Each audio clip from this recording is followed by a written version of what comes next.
José, a gente teve 3 grandes movimentos contra o combate à corrupção desde a Lava Jato. O primeiro movimento, ele destruiu as investigações. O segundo movimento destruiu as instituições, aqui no sentido do que o Goldman usou, destruiu as regras do jogo que permitiam o combate à corrupção, para que ninguém nunca mais ouse enfrentar o sistema. E, em terceiro lugar, teve um movimento muito forte, que ainda existe, de perseguição contra quem atuou na Lava Jato, para que ninguém ouse jamais fazer isso de novo contra eles. É basicamente uma carteirada. É o com quem olha, Olha, você muito sabe com quem você está falando? É aquela tradicional carteirada brasileira do cara que está acima da lei, que a gente vê muito ainda. uhum. Então você teve, em primeiro lugar, as investigações sendo anuladas, as condenações sendo anuladas, eles deram um salvo-conduto aí, liberaram completamente José Dirceu, Antônio Palocci, Lula, Marcelo Odebrecht, Léo Pinheiro, pessoas que confessaram os crimes de corrupção mais graves da nossa história. E sempre com uma argumentação extremamente frágil, a ponto disso ser criticado, inclusive, pela Transparência Internacional nesse relatório. Segundo movimento que aconteceu foi o movimento de fragilização das regras do jogo.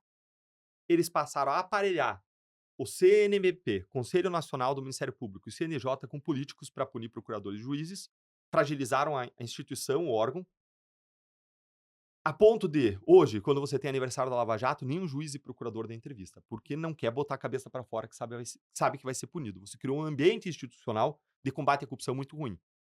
Detonaram a lei de improbidade administrativa com uma canetada no Congresso Nacional, derrubando mais de 30 ações nossas que buscavam recuperar mais de 40 bilhões de reais. Como eu disse antes, mudaram os casos de corrupção para a Justiça Eleitoral. Justiça Eleitoral nunca mandou ninguém para cadeia na história. Mudam ali os juízes a cada 2 anos, a cada 2 anos mudam os promotores também. Eles não têm quadros próprios, então isso, atuação em sistema de rodízio. Uma Lava Jato durou 7 anos, não tem como você absorver o conhecimento e manter o conhecimento e não ter uma grande solução de continuidade numa justiça eleitoral num caso dessa dimensão. Mas você precisa de gente especializada no assunto, lavagem de dinheiro, combate à corrupção, lá não tem isso, não vai acontecer. Mas justiça eleitoral tem um influxo político muito maior, tem uma ingerência política, tem uma escolha, influência por parte de governadores, tem uma escolha política dos membros de um modo muito mais forte, ou seja, não vai acontecer. A gente teve ainda a fragilização da prisão em segunda instância, a gente teve ainda a criação de uma lei de abuso de autoridade com esse nome, mas que funciona como uma espada de Damocles sobre a cabeça dos promotores e juízes que enfrentarem poderosos. Então você teve uma série de movimentos que fragilizaram as regras, as instituições de combate à corrupção. Mais ainda, o governo Lula entrou e acabou com a lei das estatais.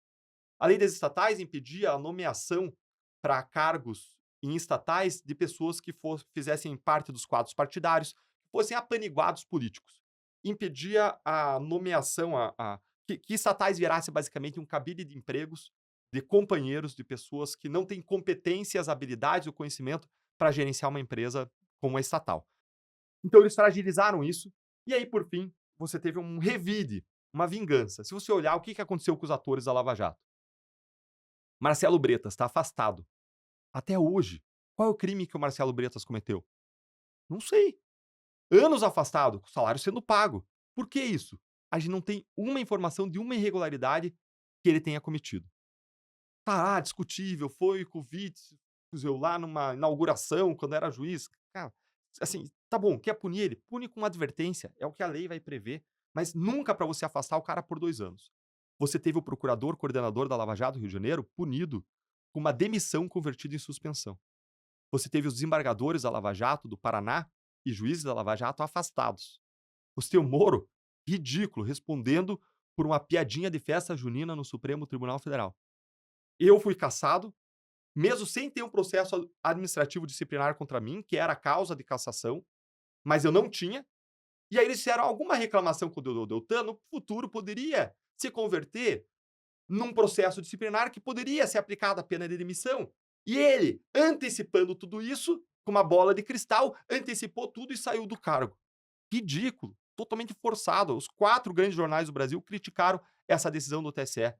A gente tem uma perseguição ainda dentro do TCU, em que o ministro Bruno Dantas, que estava no jantar de lançamento da candidatura do Lula, que se arvorava a ser ministro do STF, queria ser escolhido pelo Lula, ele tocou um procedimento a toque de caixa 3 meses contra mim, no ano eleitoral, dizendo que a gente teria praticado improbidade administrativa e uma série de coisas. Depois o Ministério Público, um cara técnico da primeira instância, olhou e arquivou aquilo lá. O juiz da primeira instância depois pegou esse caso em revisão e disse: tem indícios de perseguição política, e nos condenou a ressarcir os gastos feitos, que ele mesmo disse que não eram ilegais, mas disse que são antieconômicos, na Lava Jato, trazendo pessoas para trabalhar, em que a gente investiu 3 milhões para recuperar 15 bilhões. Algo perfeitamente razoável e antieconômico. Aí agora foi feita uma perícia em primeira instância para ver se o modelo alternativo que o ministro do TCU cogitou seria mais barato, porque nem a conta ele fez. E o modelo que ele cogitou seria mais caro. Ou seja, tudo errado. Então, existe uma perseguição clara contra as pessoas da Lava Jato. A gente tem essas 3 frentes da reação. E a questão é, se você quer um Brasil que funcione, você precisa um combate à corrupção que funcione. Você não vai ter um Estado que funcione enquanto o teu adversário, o teu concorrente, você atuar corretamente, o teu concorrente for lá e comprar uma lei.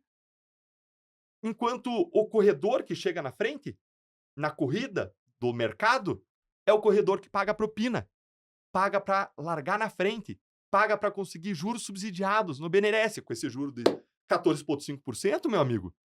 Ou você tem uma linha de acesso muito transparente e clara sobre quem vai obter o empréstimo subsidiado, ou você vai, como a gente identificou na Lava Jato que aconteceu, pagar para ter acesso ao crédito subsidiado. E aí você paga para você se alavancar e você paga para você ganhar a licitação. E aí quem é honesto fica para trás. Você vai ter um mercado ineficiente. Por quê? Porque quem ganha não é o melhor corredor. Não é uma seleção dos melhores. É uma seleção de quem paga a propina. Aí vale mais a pena, em vez de você ter um setor de inovação tecnológica e operacional, meu amigo, monta um setor de operações estruturadas. Monta uma controladoria, como tinha na outra empresa, e era responsável por pagar a propina. É o Estado ineficiente que emperra o mercado, que gera não um livre mercado, mas um mercado de compadrio. Se você gostou desse corte, certamente vai gostar do episódio completo. Então, clica aqui que você pode assistir ele na íntegra. Ou então, você pode clicar nesse vídeo e ver mais um corte desse episódio. Até a próxima!